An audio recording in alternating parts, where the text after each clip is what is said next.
love it. I love it. But anyway, let's talk about Camp LeJeune. Yes, very important. I know a lot of folks are probably seeing those commercials that come on so often talking about these cases, Right. but they're so serious and really sad. Yeah, so we did a show about a month ago, I Yes. think, and that was when this was first kind of breaking, and we got a lot of interest in the show, a lot of interest after the show, and so we had folks actually asking for more information because what people are getting, they're getting a lot of begs on the television to hire this and hire that, and you know, what are you supposed to do? I mean, you can't turn on the TV without somebody saying, if you've got a Camp LeJeune case, call us and let us handle it for us. Yes. And so what we want to do is we want to try to give you some information and maybe guide you along the way. Great. We've got Calle Mendenhall in our office. She's a partner with our firm. She's been with us for a number of years. She handles what's called our mass tort department, which that just means that there are a lot of different cases combined into one. You can't just have, you know, a gazillion, you know, single cases, so they all kind of combine into one court, and you have one judge that kind of oversees everything, and it's really a way to get things done efficiently. It does take a long time, but it's a way to get all these cases handled efficiently with order, and that's kind of what, you know, that's what kind of a mass tort is. But Calle's on, and she can talk to us about all that stuff, including Camp LeJeune. Yes, well, Calle, so glad that you're here with us again, just to cover this very important topic. Talk very briefly, if you will, because we've got Joe holding on the line already. So just kind of maybe some general information that folks need to know to get started tonight, and then Joe, we're going to get right to your question. Sure. So just a brief background. Camp LeJeune is a Marine base. It's where every Marine goes to get their basic training, and as part of the claim, it involves a lot of the water sources that these people drank, showered with, cooked with, brushed their teeth with. I mean, all of those things. And it includes not only the people that are the actual Marines, but it includes the people that were living at the base with them. So their spouses, their significant others, their children.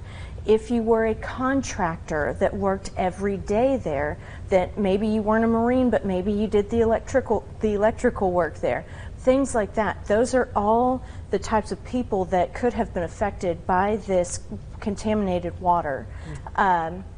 So a lot of people, a lot of different injuries, a lot of different cancers, a lot of different diseases that are very latent, meaning it takes a long time for them to develop in the body, and that's why this litigation is just, you know, coming to the forefront now, even though the water was beginning to be impacted as early as the 1950s. Wow. So let's talk real quick about how we got, you touched on it, how we got to where we are today, and this explosion of advertising and, you know, for these types of cases for these Marines and their families.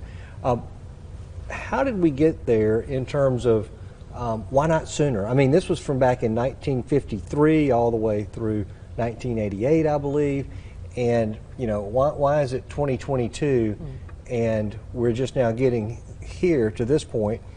Now, generally speaking, you can't sue the king. You can't sue the government. So talk to us just a little bit about how we're able to do it and get these veterans and their families potentially compensated.